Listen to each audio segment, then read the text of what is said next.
Crime Curious is a true crime podcast that takes an in-depth look into real cases through the lens of a trained investigator and former prosecutor turned judge. If you are sensitive to expletives, anatomical descriptions, and accurate descriptions of crime scenes, this podcast may not be suitable for you.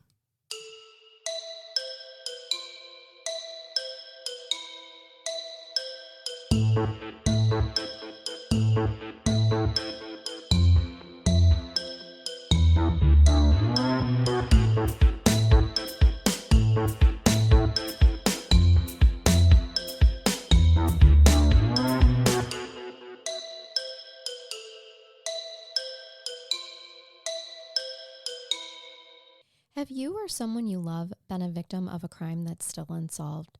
Crime Curious has teamed up with one of the top private investigation services in the Indiana and surrounding area. If you have listened to us long enough, you know that we do not seek out services or products that are meaningless to us or hold no real value. So you can trust us when we say that Corbett Investigations comes with decades of experience you won't find anyplace else. Corbett Investigations is run by a former homicide commander of one of the country's most successful homicide units, has put over 400 people in prison for homicide, handled over 1,100 death investigations, and solved 33 cold case murders. To be real with you, Mr. Corbett had a really difficult time telling us what we should highlight in this segment because he does not like to sound like he's bragging. Solving crimes has been his life's passion, and he has never done it for the accolades or recognition. He has a whole team behind his services that help him be so successful, as they specialize in things like blood stain analysis, ballistics, crime scene reconstruction, and forensic pathology, just to name a few. When you contact Corbett Investigations, you talk directly with Tim Corbett. He is hands-on with every case and can travel anywhere that's needed to get the job done. Corbett Investigations prides itself on honesty, truth, feet to the ground, real investigation work, and the strength to stand up to whatever is in the way of solving the crime. Corbett Investigations specializes in complex homicide cases, sex offenses, and criminal investigations that are old and new. Tim and his team have a reputation for finding witnesses and information that others could not. Although we hope none of our listeners ever need private investigation services, if you do, we recommend contacting Corbett Investigations and mention this segment on Crime Curious for a free consultation. Contact Tim Corbett today at 574-229-8115. You can also check them out on Facebook at Corbett Investigative Services, Inc. Thanks for listening, and now on to the show. Welcome to Crime Curious. I'm Charnell. I'm Megan.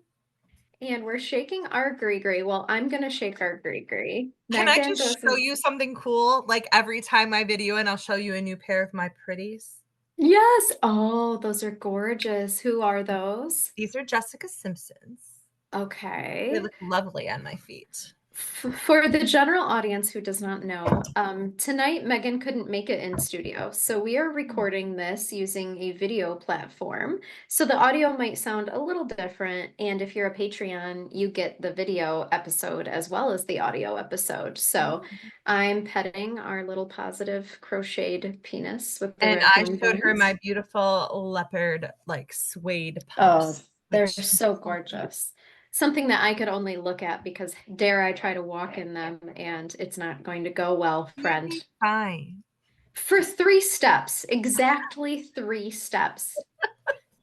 My left leg wouldn't make it to that next turn. My ankles do have a harder time than they used to, but I have trained my body well to wear stilettos and I can pull it off.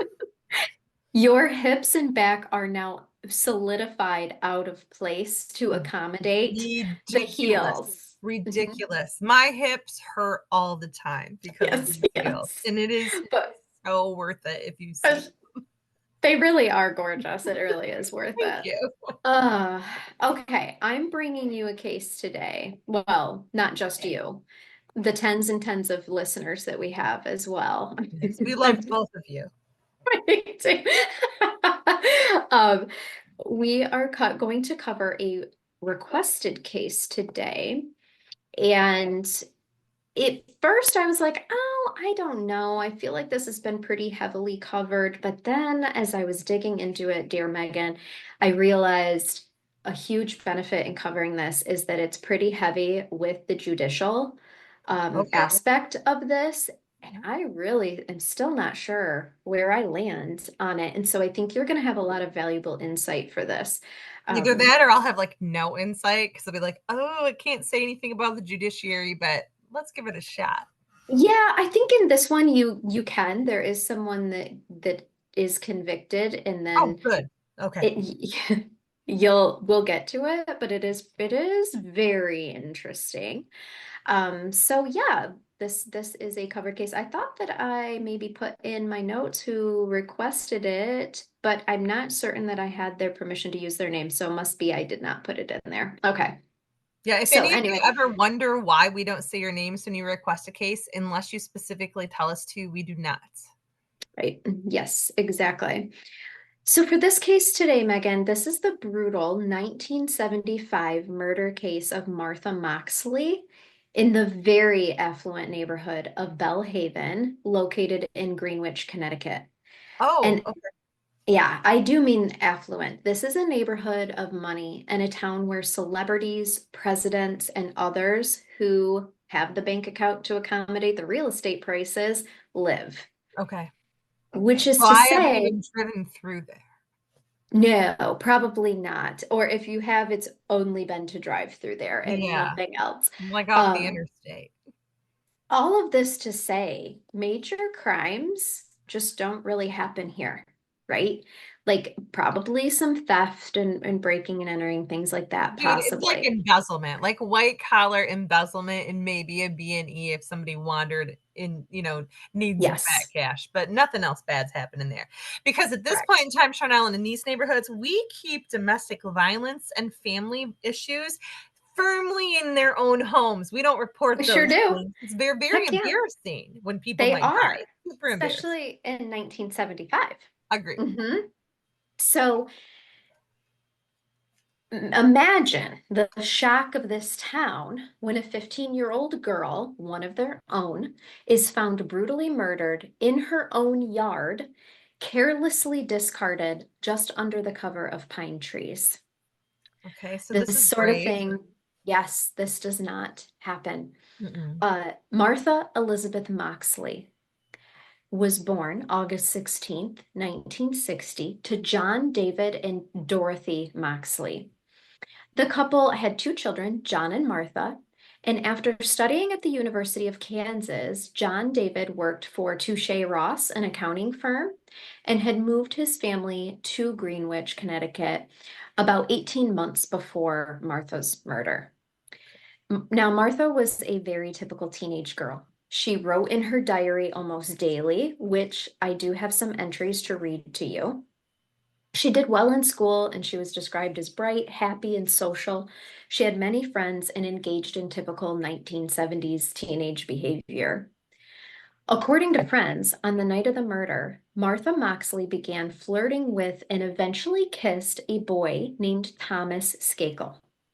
Moxley was last seen, quote, falling together behind a fence, end quote, with Thomas near the pool in the Skakel or Skakel backyard. The reason I said it two different ways, don't come at me, is because I have heard it many, many different ways, actually. So I'm going to pick my Michigander accent here and pronounce it Skakel. It's Skakel. Who knows? Right. All right. So this happened about 9:30 p.m. on the night that Martha is last seen. We will get to it. It's October 30th, 1975. But the Skakel residence was across the street from the Moxley residence, and they are connected, the Skakels, that is, are connected to one of American history's most famous families, the Kennedys. No shit. And you're Yeah, bringing me a Devil's Night murder or it killing is. because this Yep. is October 30. This is one of Yep. my baby's birthdays. Okay. hmm All right. So Rushton Walter Skakel and Anne Reynolds were married. And Rushton's sister Ethel is the widow of US Senator Robert F. Kennedy. Okay. Yeah. So Robert Ethel. Got it. the Skakels had seven children. So to them, their seven children It was Uncle Robert Kennedy and Aunt Ethel. All Oh, right. That's their direct relatives. Okay. The two Skakel children that we are going to be discussing today are Michael, who was 15 in 1975, and Thomas, who was 17 in 1975. Rushton's grandfather, George, was the founder of Great Lakes Corporation, excuse me, a coal company that was one of the largest and wealthiest privately held corporations in the United States. So this family has no lack of resources. none. The Greenwich neighborhood kids, they all hung out around the neighborhood with one another frequently.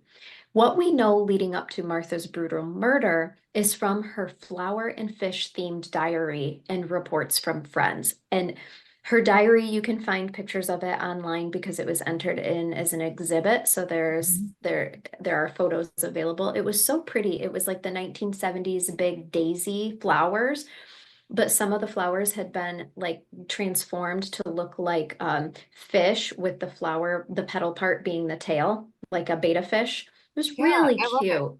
It's like a 70s version of a Lily Pulitzer. So Lily Yes. Pulitzers are super popular right now and over the past decade for things like journals and notebooks and such. Yeah, it was just when I saw it, honestly, it kind of made my heart hurt a little bit because I'm like, this is a 15-year-old's in Yeah. 1975's diary where she wrote just like such teenage things. And there are a lot of her entries available to read online that really give you an insight of who she was. But who she was an absolute typical teenage girl who wrote about boys and her friends and was bored by school. And that is Okay. very much what you get from her And diary. she's gonna write about kissing a boy. Oh yeah, absolutely. Okay. And boys touching her legs and boys flirting with her and I her remember when a boy friends. first touched my leg. Mhm. Yes, and her friends and we get to it because I do have a lot of the diary entries, but some of it I was just reading it like, "Oh, you are such a beautiful just typical teenage girl." And she would start the passages with like, "Oh, school was nothing special today." And of course not. That's I not the love stuff that it. you're going to focus on in your diary. Oh. You're making small talk with yourself when you're writing these things in your Mhm. diary. Been Yes. there. Yep. So, according to Oxygen, quote, in a passage from September 12th, 1975, Martha reflects on an evening that she spent with friends and with the Skakel boys. It said, Dear Diary, today was nothing extra special at school. Peter was being his usual self.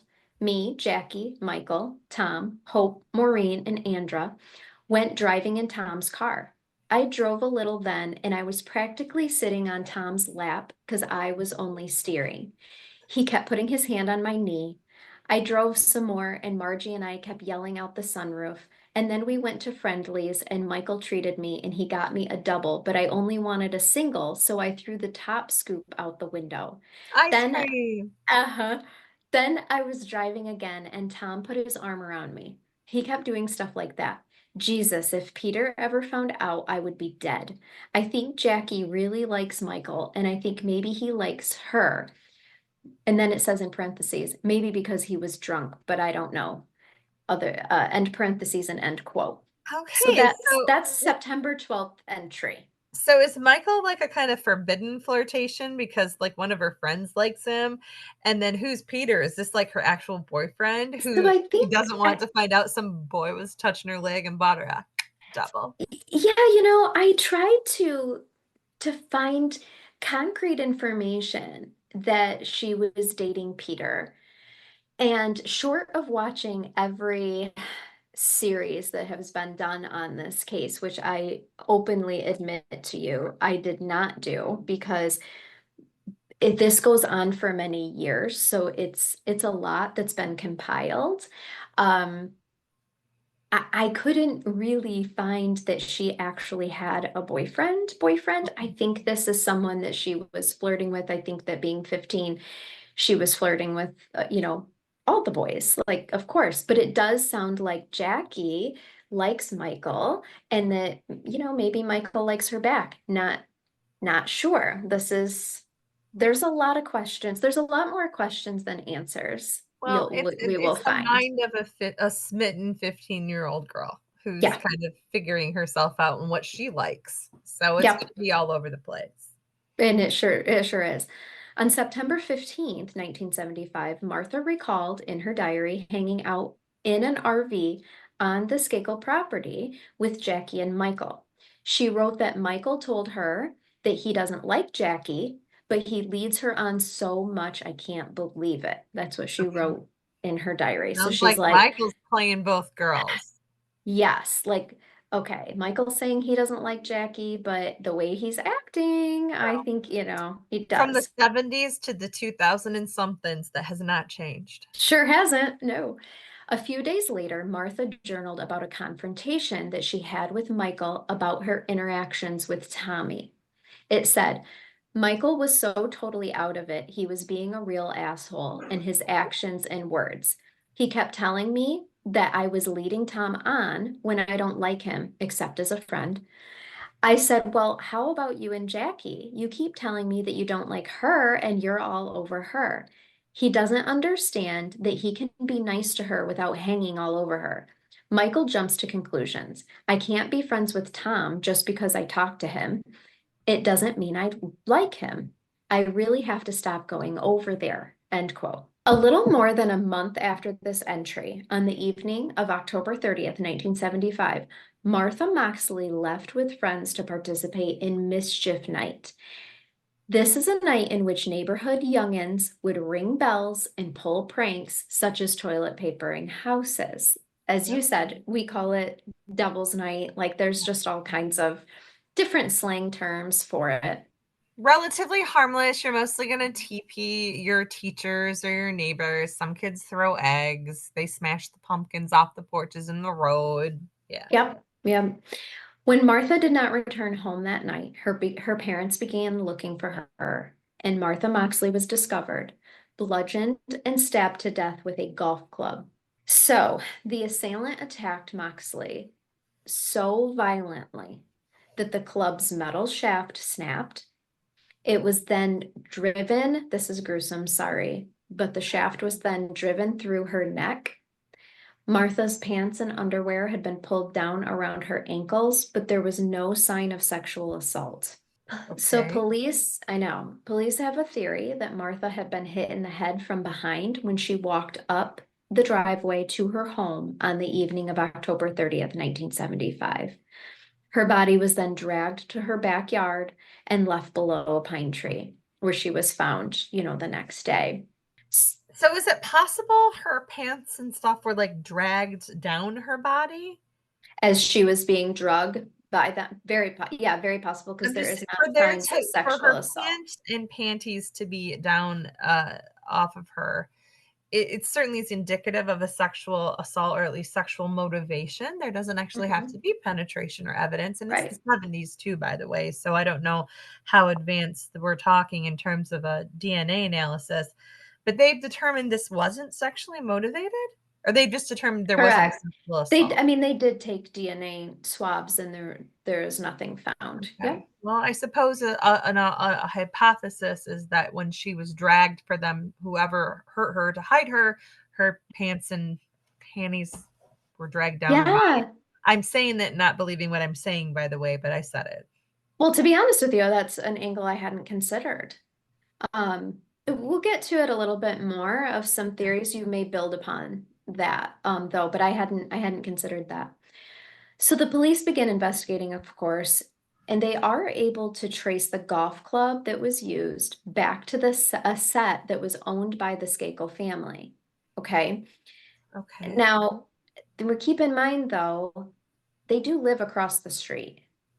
So I'm gonna throw that bone out there of if a perpetrator is looking for a murder weapon, it is possible that they may have entered, the garage of the Skakel family, obtained the um, murder weapon, and then used it against Martha. It doesn't necessarily concretely mean that one of the Skakel boys is, responsible for this simply because that golf club was traced back to a set. in their household. I agree. I mean, it certainly makes you culpable and a suspect or a person of interest, but anybody could have broke into a garage or anything like that and grabbed. There are literally golf clubs in arm's reach as soon as you walk into my garage. There are golf Mine clubs too. everywhere. Mine So, too. yeah. Yep. So Thomas Skakel's family was reported, excuse me, I said that just so entirely backwards. Sorry about that. So Thomas Skakel was reported by some friends to be last seen with Martha, okay? But it was actually Michael that was said to be the most problematic. Anne, their mother, Anne Reynolds, she had died from brain cancer in 1973. Oh, how tragic. Oh, absolutely. Because remember, they had 7 children. Yeah. Michael struggled a lot with this. He was only 13, and at that time, he began abusing alcohol. He was not a good student. He actually flunked out of a lot of schools, and he struggled with dyslexia, which also contributes to why he flunked out of schools. By the way, his dyslexia went undiagnosed until the age of 26, which doesn't surprise me Not because at all. 70s. But according to neighbors and family friends, the Skakel children were given unlimited amounts of money and were largely unsupervised. Yeah. So I'm gonna tell you that Thomas and Michael are, of course, suspects right off the bat because they're some of the last to see her alive, to have been reported to have been with Martha, and they're a big part of the friend group. And they find the diaries, right? Like she's writing about Michael and Tommy in her diary. Both of these men take polygraphs and they give interviews to the police as well as others, and we'll discuss that in a minute. But Thomas passed the polygraph, while Michael was said to have not been fully truthful in all of his answers. Now, remember, as you know, this is not admissible in court. Nope, not even a little. So here's the thing, y'all. Although there were interviews and evidence collected, there are no arrests made in Martha's case until decades later in 2000. Okay. And at that time, it's Michael Skakel that is arrested. And I'm going to give you the timeline of how we get there. Okay. So Michael is the one that it came back either inconclusive or deceptive on his inadmissible poly. It was that there was his poly had indicated that he was not fully truthful in all of the answers. Okay. It didn't give a pass or fail, just that there was an indication of deception in some of the answers. I guarantee you it came back as inconclusive then. That's Probably. usually how we in the legal system would use as terminology. I don't know why I had a hard time with that word, but I just did because it's late. It is. But I'm still gonna, I mean, he's probably been a suspect since then. Even though it's taken Yes. 10, 20 years, somebody out there's like, this is it. This is our guy. We just can't prove it. Yes, 1,000,000%. And as that's going to become even more glaringly obvious as I go through the series of events that eventually lead to his arrest. And Okay. I don't know how you're going to feel about it. So Am I gonna feel like it happened a lot later than it should have? I don't know. No, Okay. from a legal perspective, I don't think so. I really Okay, don't. great. I think you're going to be more of like, your legal mind is probably not going to sit comfortably with all the things, As possibly. it often does not. Mhm. In 1978, Michael Skakel was arrested for drunk driving in New York State. To avoid criminal charges, his family sent him to the Ellen School in Poland, Maine, where he was reportedly receiving treatment for alcoholism. Remember, he started abusing alcohol at the age of 13. Yeah. His father was also said to have been an alcoholic who all were. was pretty, neglectful and abusive as well. Prestigious, wealthy people in that time frame treated all of their stress with alcohol. It was socially acceptable. A lot of huge famous families at this point in time struggling with alcoholism, and it was just generational and often Absolutely. pushed under the rug and covered up because Yeah. you could do that with money. Money bought you a lot of things, including dismissals of criminal cases by going to a rehab/boys school. Exactly. And And also, don't forget the added childhood trauma of a mother dying of brain cancer. So we Absolutely, have because that how do too. you deal with the loss of your mom when you're 13, when you probably don't have parents that are gonna be receptive to you needing therapy? Because God forbid a member of the Kennedy family or when any other prestigious family needs counseling. Instead, you grab a shot and make it go away like daddy Absolutely. and, Uncle Robert Yeah, did. sure. Sure. According to numerous accounts, Michael Skakel blurted out during a group therapy session that he had killed Martha Moxley. Ooh, But Joe Reiki, the school's owner, denied that such a confession had occurred, and he left in 1980 after 2 years at the school. Michael, that is, not Mr. Reiki. okay. Michael later attended the Curry College in Milton, Massachusetts, and earned a bachelor's degree in English. During the 1980s, he attended several drug rehabilitation facilities before finally becoming sober in his 20s. He pursued a career as a professional athlete. He competed on the international speed skating circuit and tried out Really? for this. He tried out for the speed skating demonstration team that appeared at the 1992 Winter Olympics in France. And actually, in 1991, he married professional golfer Marga Margot Sheridan. Sorry, all of a sudden my vision got really blurry, and I was like, "What does that say?" It almost looked like maggots Sheridan to me. Right, So I so was like, Margot, "It's right. Margot Sheridan, with whom he has one child." So Thomas, remember, so that's Michael. That's what's going on with Michael after 1975. And Thomas was actually the last person to be seen with Martha on the night of the murder. He does become the prime suspect, but his father actually forbid access to his school and mental health records at the time of the murder. So there's not a lot that could have been collected at that time.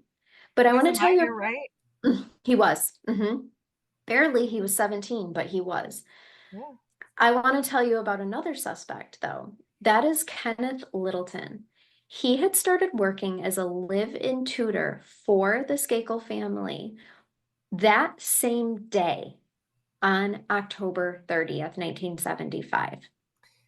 So he had Okay. only been at the home mere hours working as a tutor before Martha's murder. So what He, motive does he have?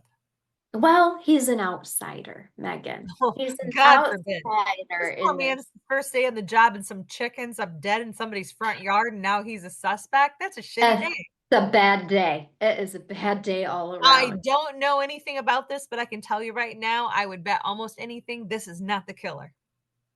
Well, he never gets charged, don't worry. But he does become a prime suspect. And like, you want to talk about, holy crap, you wake up excited about your new job tutoring these 7 kids, and the next thing you know, you're a prime suspect in a gruesome murder. No Zero thanks. motive. Zero Yeah. motive. Like he No, made it he was present. he was. Yeah, he was the new guy in town, but he's like I said, he wasn't charged. He was just heavily questioned, Reasons and not to move to Greenwich. Jesus Christ. If you get for hired as a sure. teacher there, you're their instant suspect. Yeah, exactly. In the meantime, though, so this case goes on for decades unsolved. And in the meantime, several books are published about the murder. Of course, because of how unusual it is for something like this to happen in that community, but also the players involved, right? Lots of money always draws attention.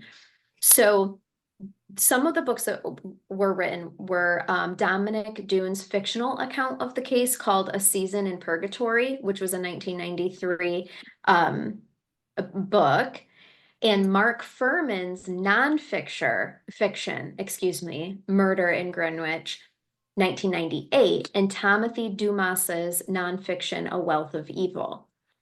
These are So, familiar. And I'm a big reader, but I do forget sometimes things I read because I read anything I pick up randomly on the mhm. beach. I don't know. It sounds super familiar. Okay. Yeah. Well, and here's the thing. We have people that are keeping this case alive through their own investigatory work. That was not the right word. It is 8:30 at night, and I am like, woo. It's fine. Investigative work, right? In rightfully so, Dominic Dunes was a fictional account of the case. Okay, it was just inspired by the case. It wasn't there wasn't any. Those are the type of books that when you write based off of it, it's kind of creative nonfiction or a fictionalized version, and then you can sell it. So you could potentially sell a movie, and it's about a popular American family. Yes, with the horrible. And Martha Moxley was a gorgeous 15-year-old girl. She had beautiful blonde hair. She was just, we have this beautiful white girl with a lot of money. And so, of course, that's going to draw some attention, right? Of course it is. Ugh. So this case from a good family where things like that don't happen. Yes. And that's where it comes from. So the case is cold. And then when a William Kennedy Smith is tried and acquitted for rape in 1991, a rumor surfaced that he had been present at the Skakel house the night of Martha Moxley's death. So this draws a clear insinuation that he might have been involved. Although this proved to be unfounded, what happens is it results in a new investigation of the then cold case. So that happens in 1991. And because of the return of the investigation, like they're probing into it again, Rushton Skakel, Michael and Thomas's dad, he contacts Sutton Associates, a private detective agency, in 1991 to conduct their own investigation of Martha's killing. Okay, I think he did this in an effort to try to to get the case solved, so this could stop coming up for his sons and stop popping up in their life, okay? Doesn't go so well. In the Sutton report, it gets leaked later to the media, and it reveals that Thomas and Michael dramatically alter their stories about their activities the night of the murder. Okay? So something that you need to know here is that when Michael was first interviewed by police, he claimed that he had left his house at approximately 9:15 p.m. to go to his cousin Jimmy Terrian's house, and that he had returned home around 11 p.m. But in the interview with the private detective that was hired by his father, and in his father's family, what was leaked to the press later on, in the leak happens in 1995, just so you know. Okay. But what Michael told the private detective is that after he came back home, he climbed a tree outside of Martha's window at midnight and masturbated in it. Oh, okay. So this gets leaked. He was a peeping Tom. He was. And this gets leaked. No pun intended. I see you always pick up my subtle things. Yes. It was subtly disgusting. It was better than me little pervert in a tree jerking off outside Martha's window. Like, it's a lot to imagine for sure. Yeah, but do that in your own room, man. Yeah, I don't know why we do. Also seems unsafe. I'm just going to throw that out there as a mom of 4 boys. That seems very unsafe. I don't want you doing that at heights, during heights. You can only concentrate on one thing at once. And if you're concentrating on that thing, you're not concentrating on anything else. Well, that's just it. We know that if they're concentrating on that thing, they're not capable of concentrating on anything else. Like remembering how high they are in the air, or that and your hand is occupied. So, or hands are occupied. I don't pretend to know how that happens. What are you going to catch yourself with? Nothing. Like, what happens when you fall? You're you're like a tricycle at this point. Right. No, you fall and you have a cracked head and a bent dick. That's what happens. Absolutely. And penile fractures are no joke. They can lead to permanent impotence. I have heard. Yeah. I don't want to play with that. No. So I meant I wouldn't want to risk that, but also say, you know what I said stands. Okay. Yeah.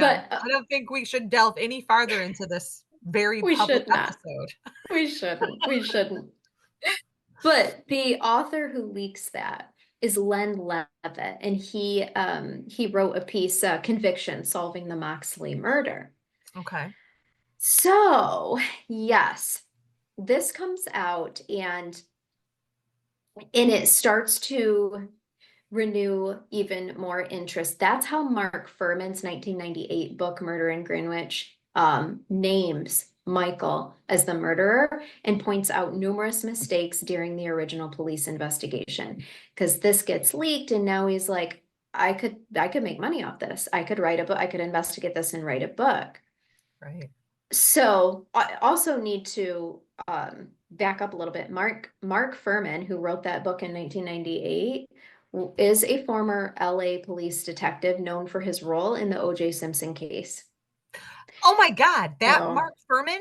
mm-hmm. So I thought it sounded super familiar, but I didn't know that was the Furman from the O.J. Simpson. No shit. Yes. Yeah. Okay. Yeah. Well, So there are all kinds of celebrities involved. well, and at this time, like he truly is a well-known name. So he blatantly singles out Michael as the likely killer and reignites interest in the case 2 decades later.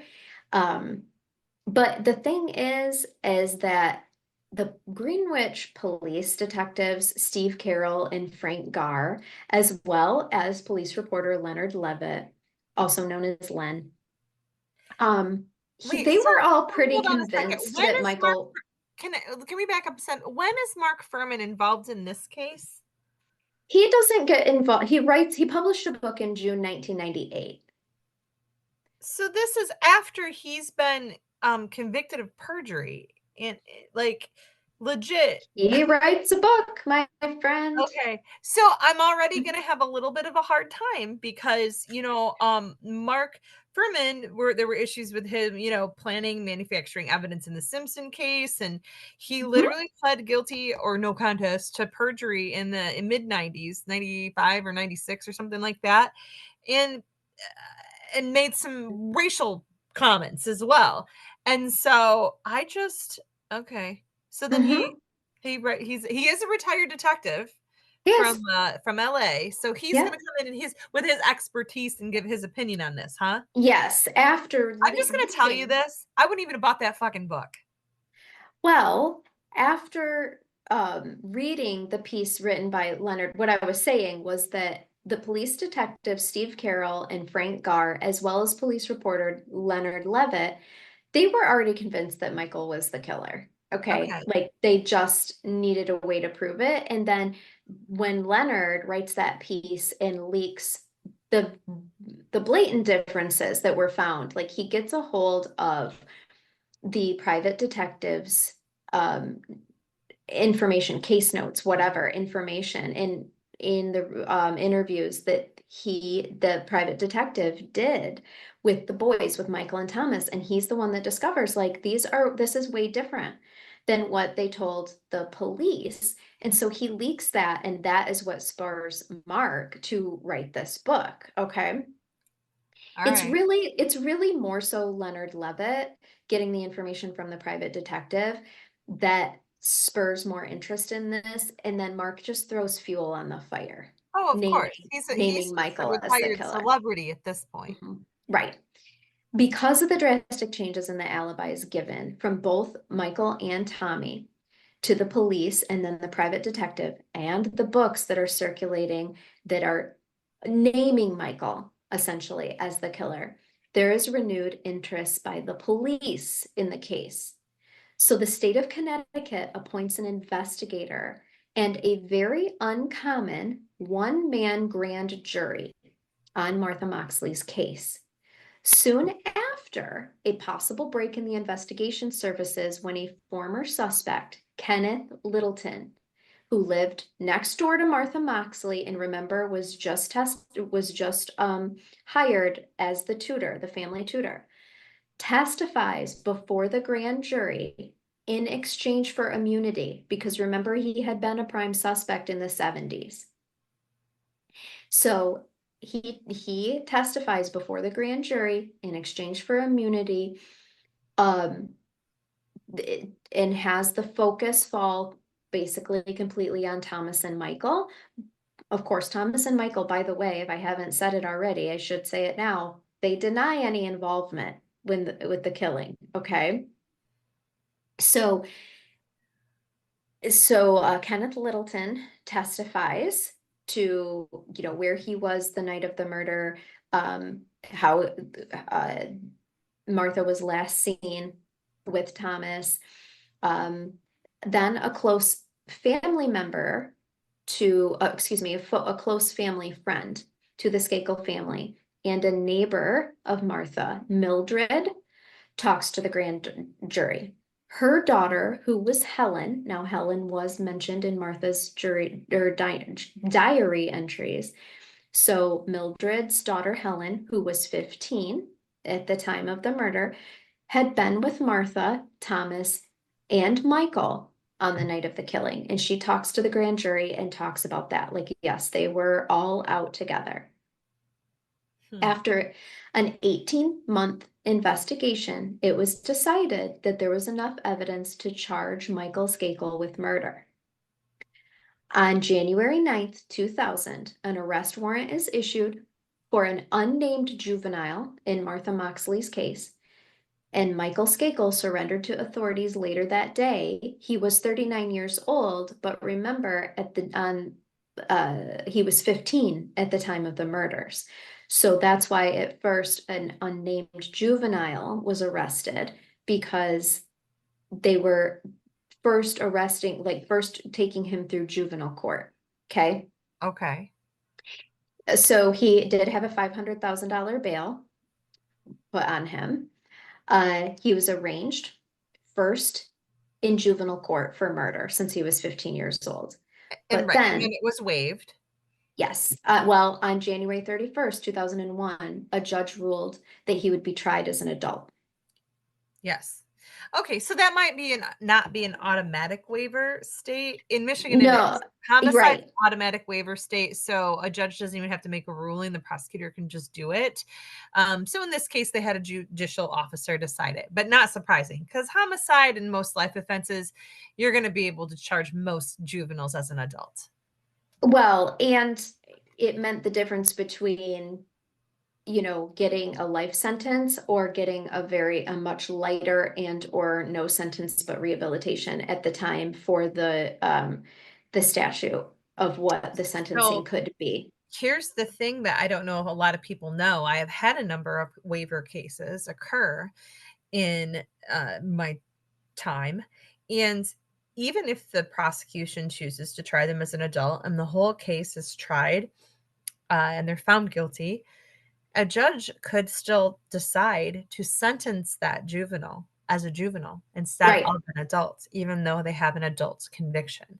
Mm-hmm. So that's something to keep in mind if that's how the law worked in this state as well. That's what they were looking at. Yes. Okay. Yes.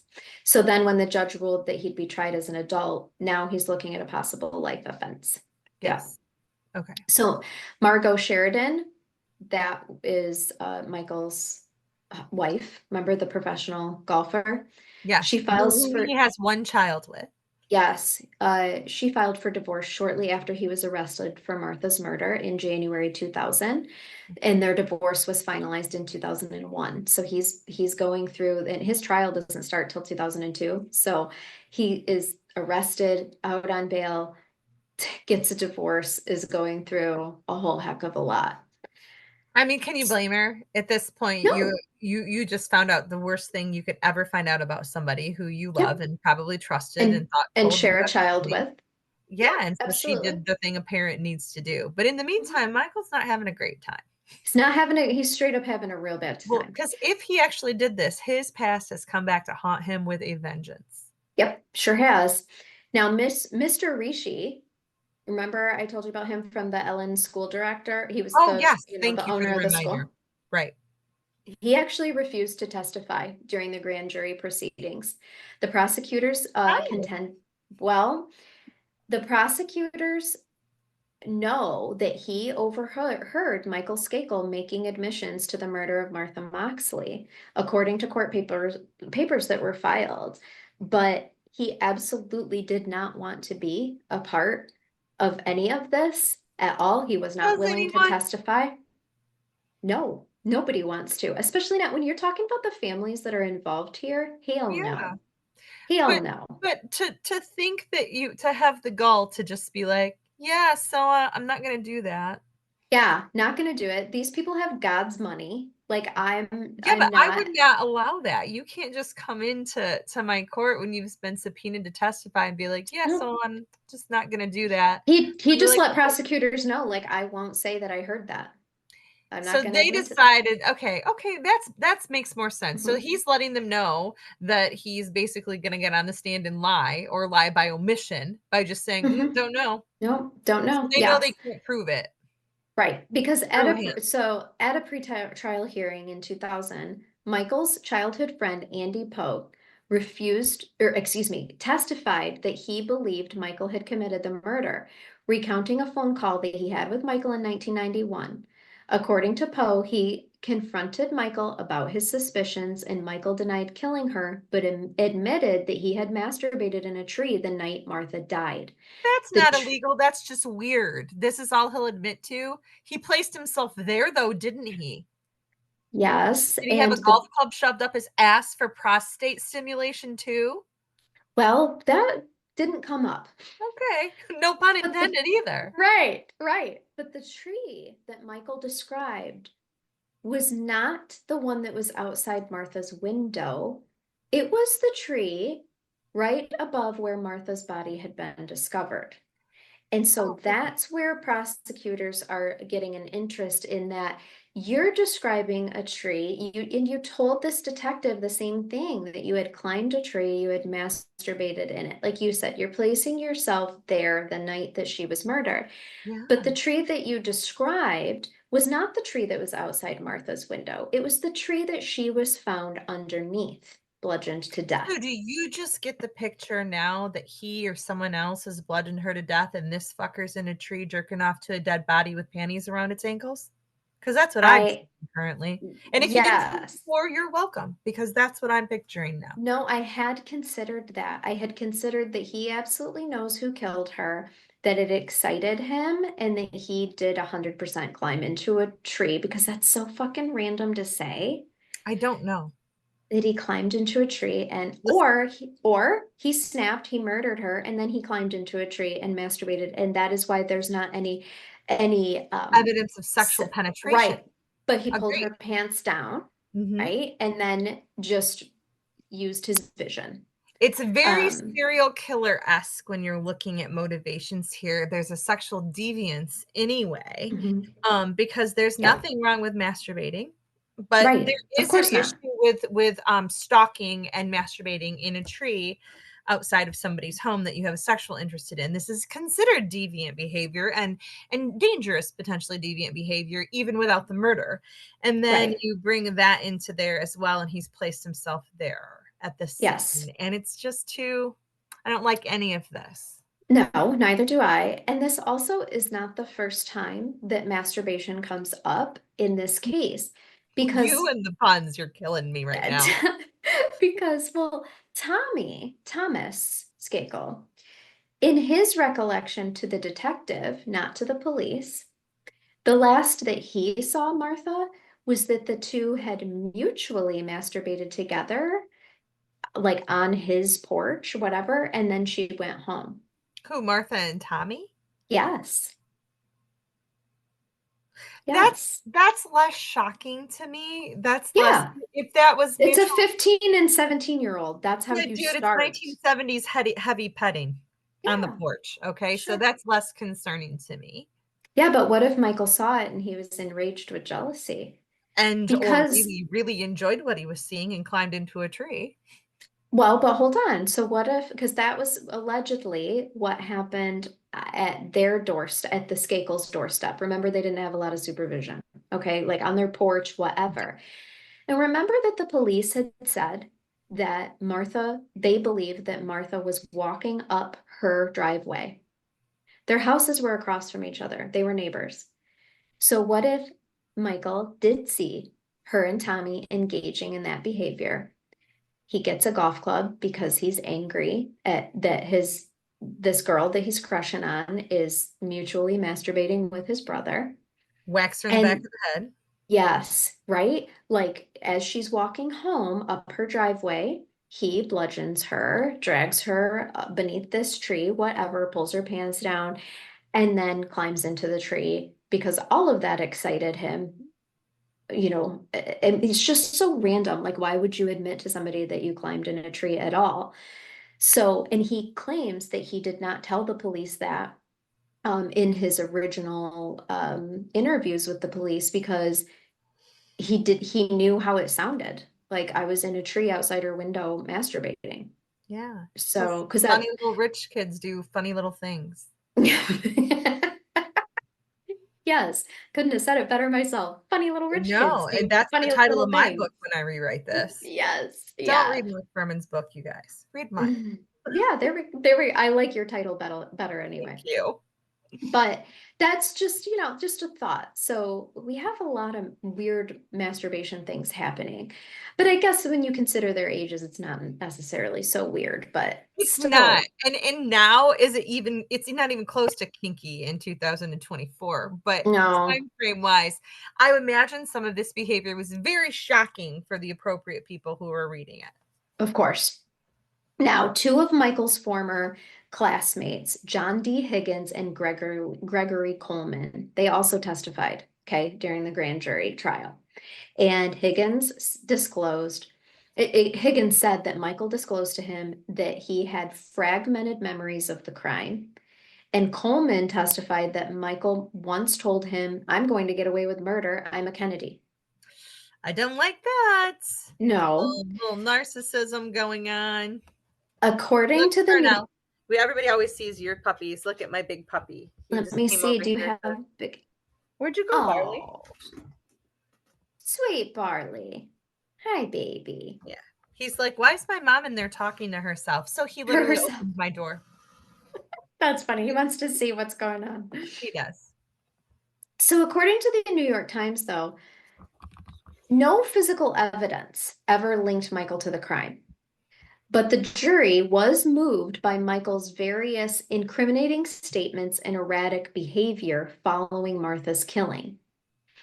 So at the grand jury trial that happens in 2000, Michael actually looks at Mrs. Moxley and says, "I feel your pain, but you've got the wrong guy." So it doesn't matter. The jury, convicts him and he is going to trial. Like this is, the grand jury hearing, right? He was indicted. Going to try. He was. So his trial begins on May 7th, 2002 in Connecticut. He was represented by Michael Sherman, and his alibi was that at the time of the murder, he was at his cousin's house. During the trial, the jury heard part of a taped book proposal, which included Michael Skakel speaking about masturbating in a tree on the night of the murder, possibly the same tree from under which, Martha's body was found the next morning. In the book proposal, Michael did not admit to committing the murder, but prosecutors took words from the book proposal and overlaid them on graphic images of Martha's dead body in a computerized multimedia presentation that was shown to jurors during closing arguments.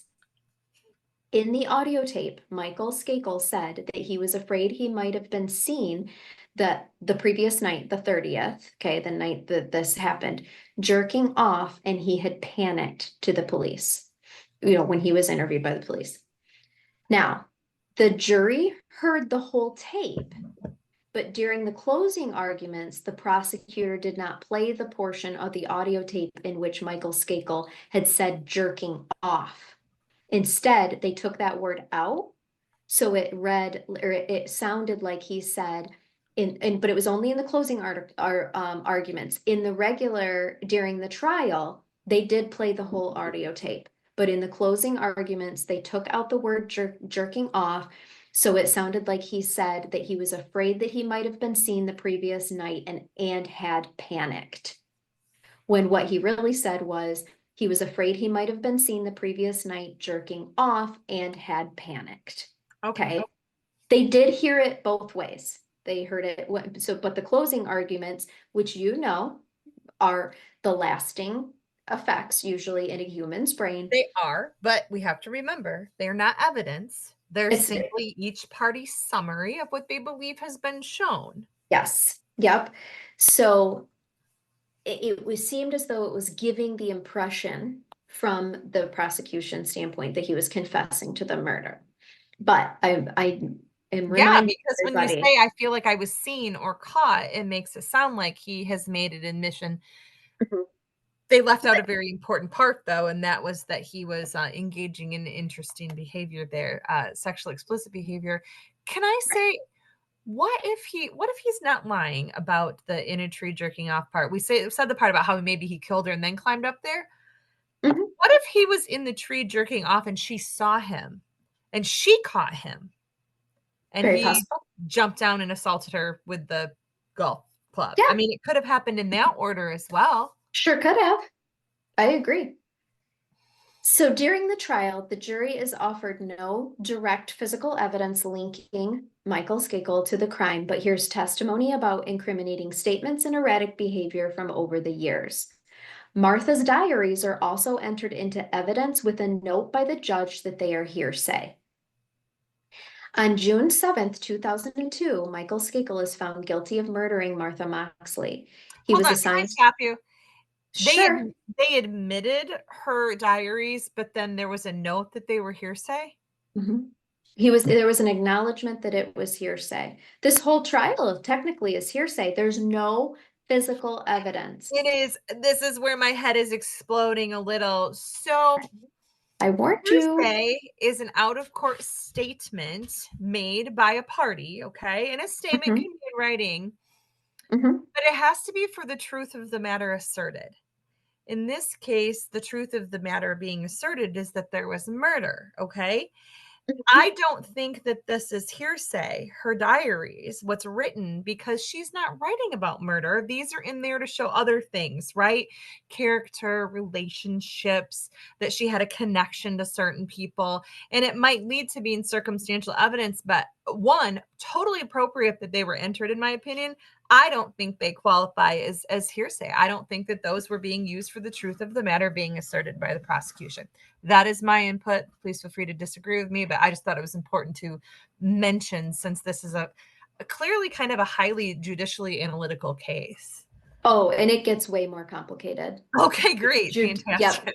Judicially, it really does. And the prosecution was going at the diary. They were using the diary to show that her and Michael leading up to the murder there'd been some contention between the two of them. I Cool. read you those statements where she's like, I just got to stop going over there. Michael says that I'm leading Yeah. Tommy on, all of those sorts of things. Okay. So that's why they wanted it admitted, just so you guys know. Sure, clearly. And any good defense attorney is going to want this excluded because it is prejudicial. So Sure. then if you're talking about relevance, you have to decide whether the possible prejudice is if the benefit of that outweighs the unfair prejudice. And it does in this type of a case. This is a case where I can't think of a judicial official that wouldn't have allowed those in. Yeah. Maybe with a limiting instruction if things got super messy. But from what I'm hearing so far, everything's being done appropriately. Right. On June 7th, 2002, Michael Skakel is found guilty of murdering Martha Moxley, and he is assigned to the Garner Correctional Institution in Newtown, Connecticut. Okay. But we know there's a lot of resources here, so we can anticipate a lengthy legal battle, and that's what we get. August 30th, 2002, after Michael tearfully insists that he's innocent, he is sentenced to a prison term of 20 years to life. Just Okay. before his sentencing, He gives a rambling 10-minute statement full of biblical references proclaiming his innocence and his faith in God. And it was the first time that he had spoken out at all, at the trial, anything, media, anything. This No. is one of those situations where Jesus isn't judging you, son. You can talk Right. to Jesus privately. You were Yeah. judged by a jury of your peers based off of the American judicial system. Jesus, unfortunately, had nothing to do with any of that. Right. So November 23rd, 2003, Michael's lawyers challenged the conviction on 7 grounds, including whether the prosecution inflamed the jury by referring to Michael as a spoiled brat, and whether Mr. Michael Skakel should have been tried as a juvenile since he was 15 at the time of the killing. So there's their grounds for, Okay. for their appeal. Okay. They're going to lose on part 2 on They the did. trying him. They Part 1, lost on all of it. well, they Don't would have worry. to. I mean, is it nice to call somebody a spoiled brat? No. If you're weighing that in terms of whether there should be a mistrial, should the judge have let it in? I mean, if someone called the prosecution called him a spoiled brat and there was an objection, I probably would say, hey, that's a little uncalled for. Strike that from the record, sustain the objection. There's a way to cure that. But is it enough to overturn the case? No. No. Not even a little. And sometimes the truth hurts. He sounded like a spoiled brat. I have been called many things in court, and almost none of them are true. Right. Almost. So January 13th, 2006, this takes, 2.5 years. Yeah. They reject this appeal. Okay. So then October 23rd, 2013, a Connecticut judge orders a new trial for Michael Skakel, saying his original lawyer had not represented him effectively because he did not establish his alibi appropriately in court. Remember, Michael said that at the time he was at his cousin's house? So he lost a variety of appeals between 2003 and 2013. He had lost appeals of the ineffective counsel and I was other just going to say, so clearly there's no way that in the first group of appeals that they left out ineffective assistance of counsel, because that's a standard appeal. Okay. Yeah. So now there's a judge who is reviewing again the potential for ineffective assistance of counsel, which to me means there was some new evidence that had either been excluded or was previously unknown. It was truly on the grounds of him agreeing that his alibi was not appropriately established in court. Now, I don't believe that had been brought up in the other appeals as to why he had ineffective counsel. Okay. So a judge is going to send this back. He's reversed the decision of the jury of the trial. He is saying and is giving him a new trial. Well, that's a reversal. But hold on, we're not done. Okay, good. So, after spending more than a decade behind bars for the murder of Martha, Michael is ordered free on bail. Because this is November 21st, 2013. Judge Gary White of the Stamford Superior Court, speaking in a courtroom packed with family and friends of both Martha and Michael, sets his bail at $1.2 million, which they can easily pay. Okay. So, and typically when I set a bond like that, that's like me setting an impossible bond. No one can post that. Okay. And that's not cash. Sometimes that's like 1.2 million, 10% cash or surety. Like, to even be able to put up that much collateral for most people would never happen. Nope. But this is East Coast. This is different. Exactly. This is let me throw a couple of my Rolls Royces up for sale, and here's your 1.2.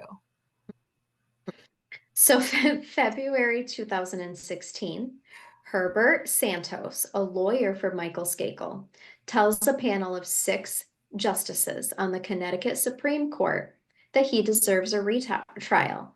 The lawyer says that Michael Skakel's older brother, Thomas Skakel, was the most likely perpetrator of one of the state's most notorious crimes, which is that of, Martha's crime is being considered one of their Connecticut's most This notorious family crimes. has now turned on each other. They're going to throw Thomas Right. under the bus. Right?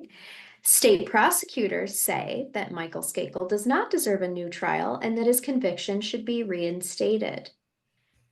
So that's February 2016. They have that hearing. July 2016, Michael Skakel's cousin, Robert F. Kennedy Jr., a former prosecutor and environmental lawyer, releases a book titled Framed: Why Michael Skakel Spent Over a Decade in Prison for a Murder He Didn't Commit. Oh, RFK, you naughty, naughty boy. Writing about your family secrets using your political prowess. Are we surprised? No, we're not. We are not. The book explores what Mr. Kennedy says was a botched police investigation, as well as misconduct done on the prosecution's part, and digs an alternative theory of who killed Martha. It claimed to have definitively solved the murder, identifying two Bronx teenagers. Of course, they would be from the Bronx, okay? He has just created out of thin air two suspects from one of the suburbs of New York. No, I'll tell you more about him in a second. Okay, I'm like, because I'm hoping that RFK didn't just like hallucinate them, like that there were people that existed that were in the area. No, he is trying to, nope. He, of course, is trying to clear Michael's name, but then throw suspicion on Burton Tinsley and Adolph Hasbrook, who, as the ones that are sorry, that was not right grammar, as the individuals responsible for Martha's murder. Because according to Mr. Levitt, remember the police journalist that I told you about earlier? Yes. Kennedy's allegations were based on information provided by Gaetano Tony Bryant. And here's another twist. This individual is a cousin to Kobe Bryant, the late Kobe Bryant. Okay. So Mr. Tony Bryant had originally floated the theory to Mr. Kennedy back in 2000 after reading an article, A Miscarriage of Justice, that appeared in the Atlantic. Now, Mr. Bryant had gone to school with Michael before moving to the Bronx, where he met Mr. Tinsley and Mr. Hasbrook, the two Bronx teenagers. These two men would reportedly accompany Mr. Bryant on his trips back to Greenwich. Okay. Okay. So Bryant allegedly told Mr. Kennedy that he was in Greenwich the night of Martha's murder, along with Hasbrook and Tinsley. And according to Mr. Bryant, the two were inebriated and out of control, and made sexually charged comments to some of the girls. Okay. Mr. Kennedy claimed that Hasbrook and Tinsley later told Bryant they killed Martha. Now, neither of these men have ever been charged in connection with the case or identified even as a suspect by the police, which is why Mr. Kennedy cites a botched police investigation. But the fact of the matter is, he might not be wrong there. He's determined that it's botched because they didn't consider all of the people that he thought they should consider as potential suspects or persons of interest. Now, if the police knew about those two gentlemen being there, it should have been fully explored and investigated, Charnell. They should have been interviewed. But here's the thing. Mr. Bryant's claims have never been verified. And in fact, he has refused to go on record about those statements. He actually says that his statements have been grossly exaggerated. Okay. So back in 2003, Michael's defense lawyers wanted Mr. Bryant to provide witness testimony to potentially reverse Michael's murder conviction, but he denied knowing Martha's murderers and said that his statement had been completely blown out of proportion. He said, "I was there in Greenwich the night of the murder." He said, "I didn't see anything. I didn't see the murder take place. I don't know who killed her." When Michael's defense team was attempting to seek a new trial in 2007, his attorneys introduced Mr. Bryant's claims to the Connecticut judge, who said that they lacked credibility and they were absent of any genuine corroboration.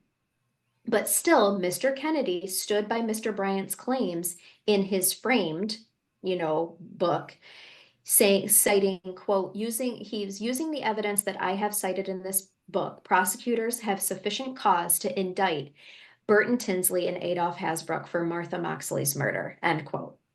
Both Tinsley and Hasbrouck have denied having anything to do with Martha's death in an interview that they did with Mr. Levitt, the police reporter.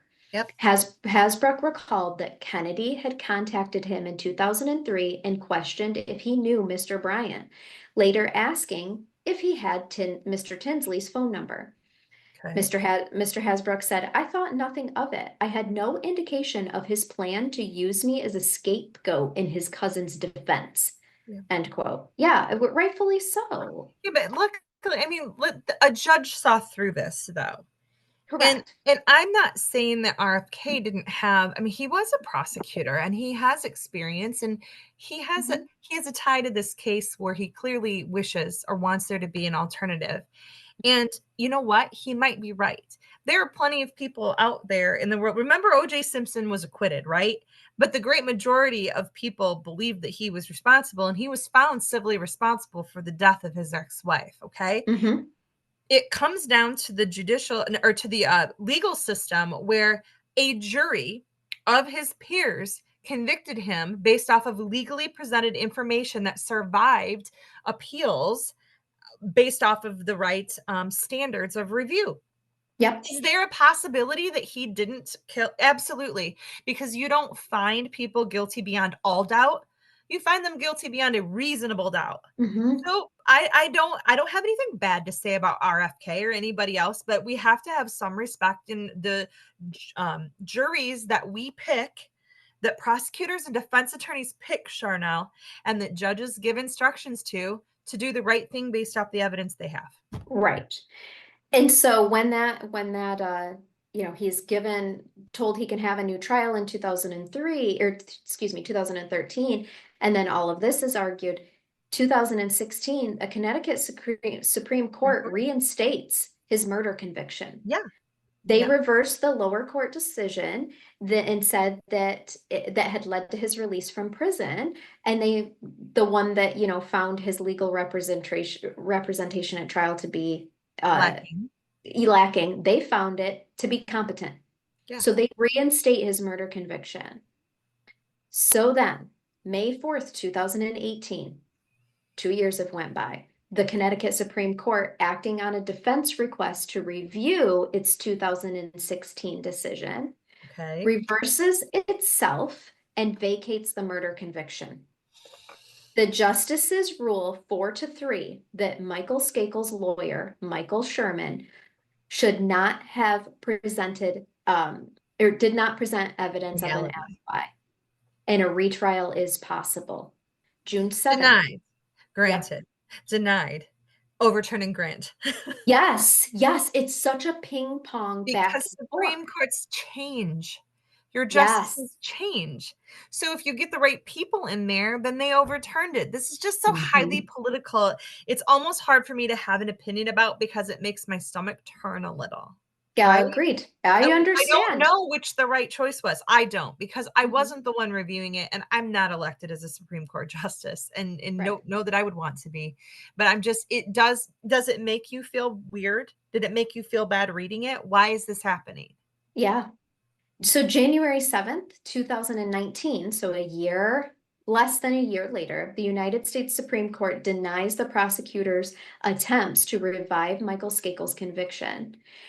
Other than retrying Michael Skakel, it was the prosecutor's last chance to keep the case alive. They had argued that the U.S. Supreme Court should have been able to address the decision by the state court because the decision was grounded exclusively on federal constitution law. The decision by the U.S. Supreme Court not to hear the prosecution's appeal means the state court's ruling stands. Correct. So October 30th. Now, just so I can explain that. when a Supreme Court of a state makes a decision. So the prosecutor was appealing that to the United States Supreme Court, where they're asking them to grant certiorari or to grant cert.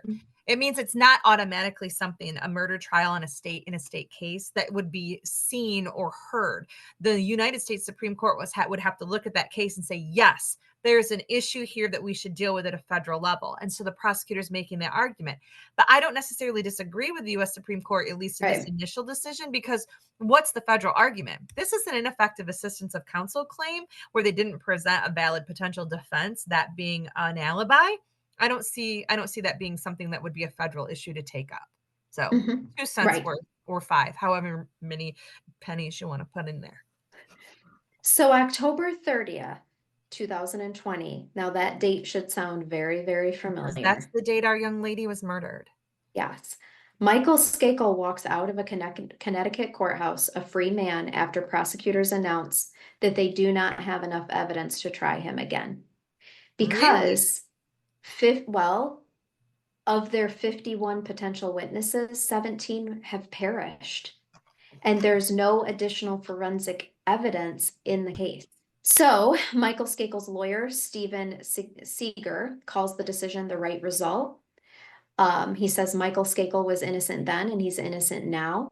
It's no stretch of the imagination that they can't prove the case within a reasonable doubt. It's not simply a technicality that ends the case. And so I do want to make this note. Dorothy Moxley, Martha's mother, says that she still believes that Michael Skakel killed her daughter, but she doesn't need for him to spend any more time in prison. For her, I was reading an article and she was saying that for her, the day that they got the conviction and he went to prison for over a decade, that is what she holds on to. She does feel like there was some time spent and some justice served.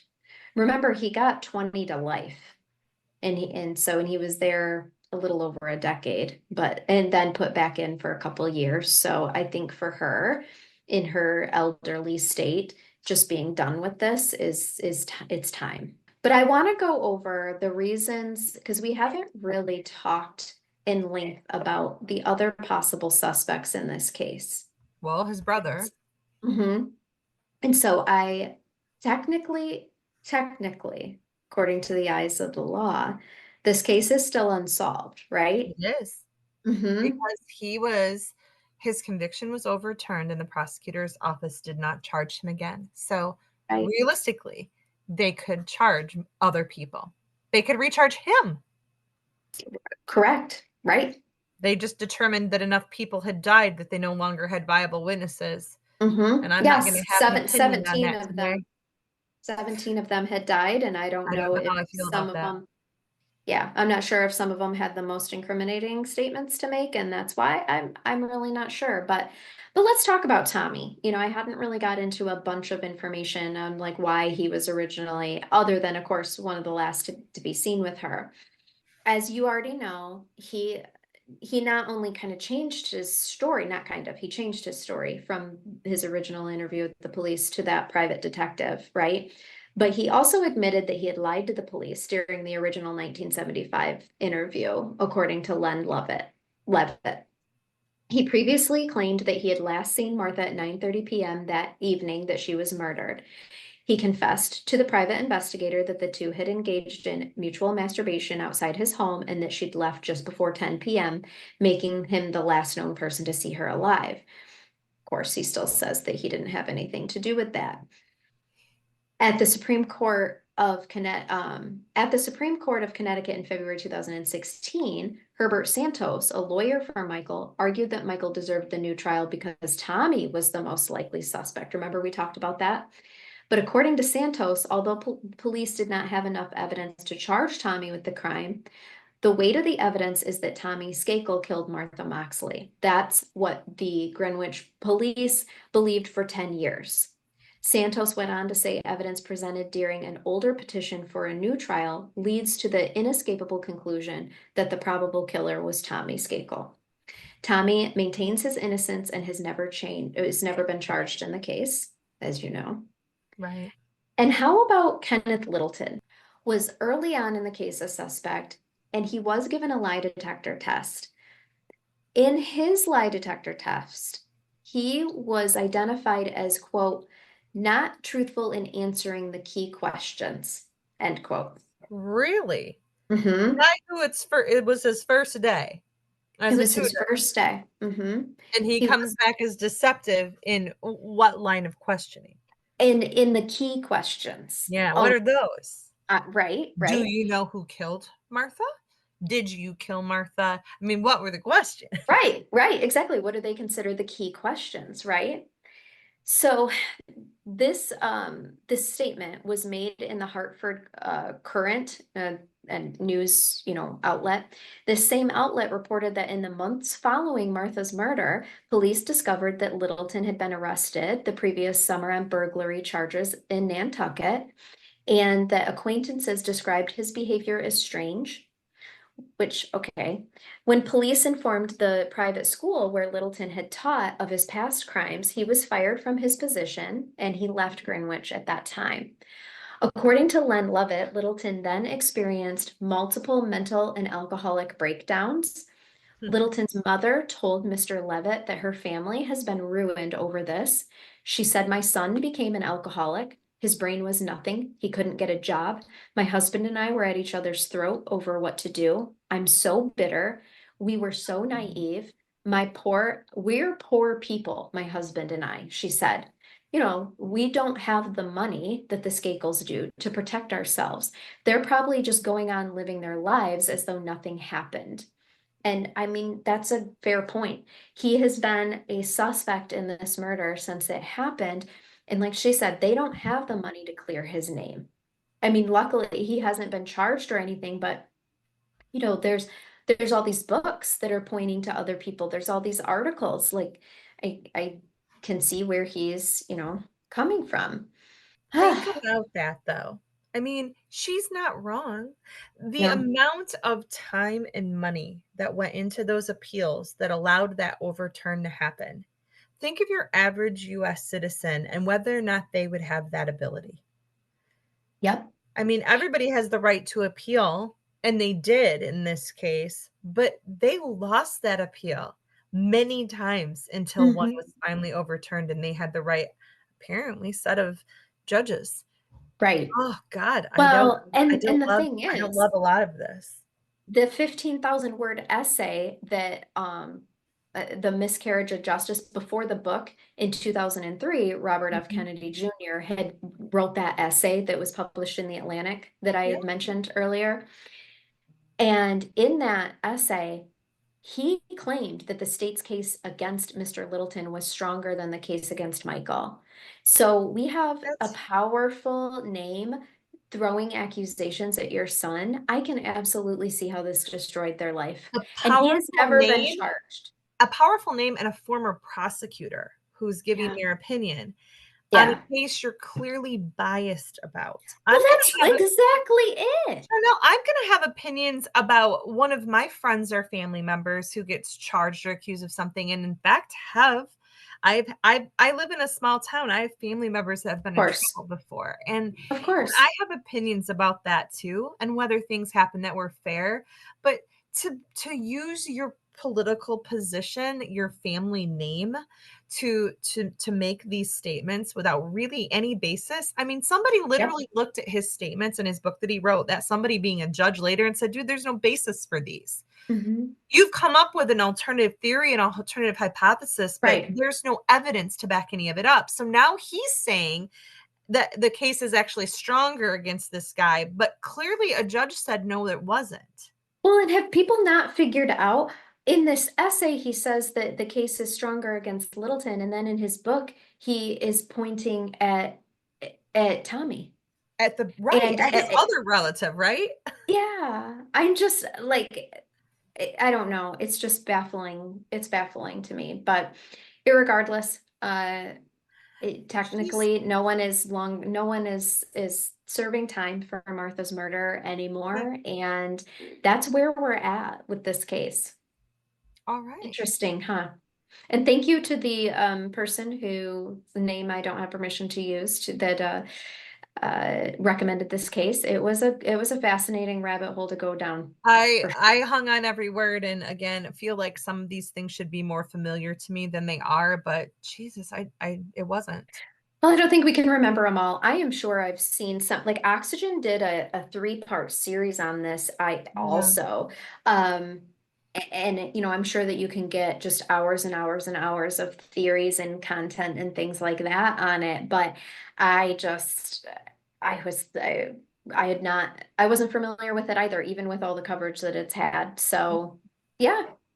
So there it is. And thank you for your legal perspective on it. And if I may, I have a brain bath for you that our listeners love a funny obituary. So do I. So do I too. When you can leave this world with the last written word and it be full of comedy, here it is, and I quote, "If you're about to throw away an old pair of pantyhose, stop.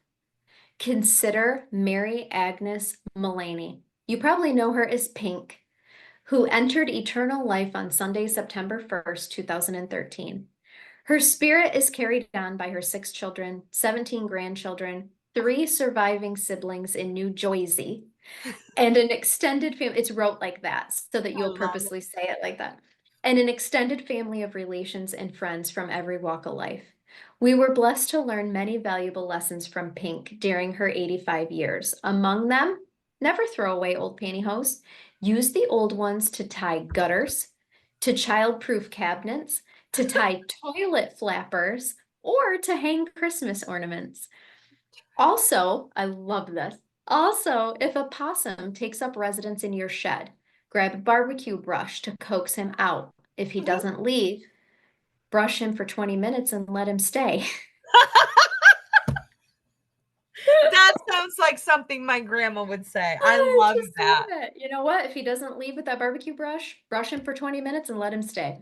Throw them on the grill. Yeah. I froze. There you go. I'm back. You're there. You're back. Okay, good. Okay. "Let a dog or 2 or 3 share your bed. Say the rosary while you walk them. Go to church with a chicken sandwich in your purse." Okay. Give the chicken sandwich in your purse. Yep. Okay.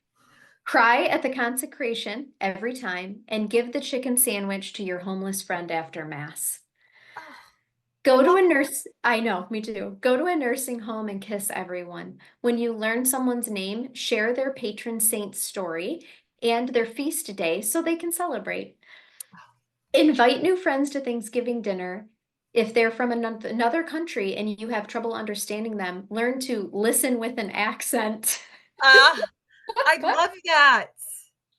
"Never say mean things about anybody. They are poor souls to pray for." Oh God, she's a nice person. That's like I'll work on that, Agnes. That's a bless their heart, statement. And she calls them, quote, "poor souls to pray for." Yeah. "Eat picky eating children. No, that's not what it says. Don't Do eat not the eat children. Put picky eating children in the box at the bottom of the laundry chute. Tell them that they are hungry. There are hungry lions in a cage and feed them veggies through the slats." That's fun. Oh, that is, you're a And hungry possibly lion. child abuse, but super fun. She made it fun. "Put picky eating children in the box at the bottom of the laundry chute and tell them that they are hungry lions in a cage and feed them veggies through the slats." That is fun. Laundry chutes used to go down to the basement where you kept your laundry, at least in Michigan. And yes, there was a box to catch your laundry. So the kids would sit down there and she sat up at the top, was like, "Here's your food, lions." Here's your vegetable. I love her. Made it fun so they would eat their veggies. Correspond with the imprisoned and have lunch with the cognitively challenged. Yes to the second part, but don't do the first part. I don't want the first part. No. Do the jumble every morning. I think that's like the word scramble, word search. Keep the car seat or keep the car keys under the front seat so they don't get lost. No, don't do that. Make the car dance by lightly tapping the brakes to the beat of the songs on the radio. Oh, I do. That's funny. Absolutely. Offer rides to people carrying a big load or caught in the rain or summer heat. believe the hitchhiker you pick up who says that he is the landscaper and his name is Pete Moss. Oh, wow. That's great. Because she's clearly done this shit and her family's calling her Absolutely. out now. Like, Yes, they not are. necessarily safe, They're but like, guys, Mom, his name was not Pete Moss. He's Moss. not a landscaper. Right. That's not why he was carrying the shovel. No. It says, help anyone struggling to get their kids into a car or shopping cart or across a parking lot. Give to charity, excuse me, give to every charity that asks. Choose to believe the best about what they do with your money, no matter what your children say they discovered online. Perfect. Allow the homeless to keep warm in your car while you are at mass. Oh, take magazines you've already read to your doctor's office for others to enjoy. Do not tear off the mailing label because if someone wants to contact me, that would be nice. No, honey. Oh, good God. Good God. I can see them being like, Mom. Right. Mom, Why are you doing this stuff? If someone wants to contact me, that would be nice. I need a pen pal. Possibly from Oh, prison. prison. Oh, I love her. She made it to 84, so she was fine. But it says in her lifetime, Pink made contact time after time. Those who've taken her lessons to heart will continue to ensure that a cold drink will be left for the overheated garbage collector and mail carrier. Every baby will be kissed, every nursing home resident will be visited, and hungry will have a sandwich. The guest will have a warm bed and a soft nightlight, and the encroaching possum will know the soothing sensation of a barbecue brush upon its back. Above all, Pink wrote to everyone about everything. You may read this and recall a letter from her that touched your heart, tickled your funny bone, or maybe made you say, huh? Huh? She is survived by her children and grandchildren whose photos she would share with prospective friends in the checkout line.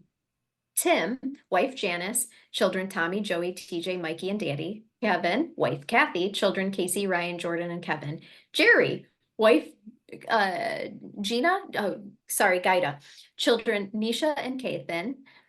Mary Ann, oh my God, she has so many friends. It goes on. Pink is reunited with her husband and favorite dance and political debate partner, Dr. Gerald L. Mullaney, and is predeceased by 6 siblings.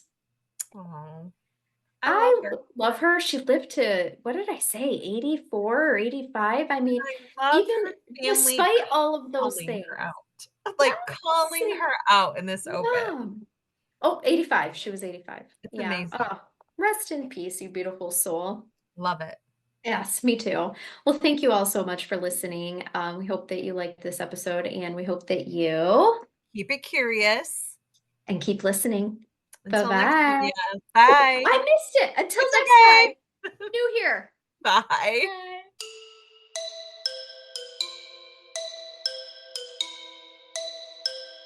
Bye.